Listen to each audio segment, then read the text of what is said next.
In Kathak dance, a variety of instruments are used to support and enhance the dance performance. Let's see some of them.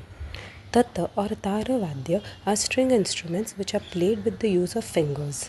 Sitar, veena, sarod are some of the classical instruments, whereas violin, guitar, and harp are Western instruments.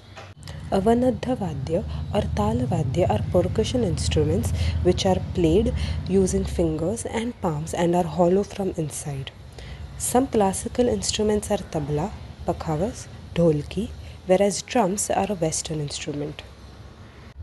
Ghana Vadya or Dhatu Vadya are instruments made out of metals such as brass. Some instruments are ghungru, ghanta, jhans, etc. Sushira Vadya are instruments made out of wood which are hollow from inside and are played by blowing air into them. Basri, Shehnai, Pungi are some classical instruments, whereas bagpiper and harmonium are Western instruments. Instruments used primarily for a Kathak performance are tabla, harmonium, basri, and sitar.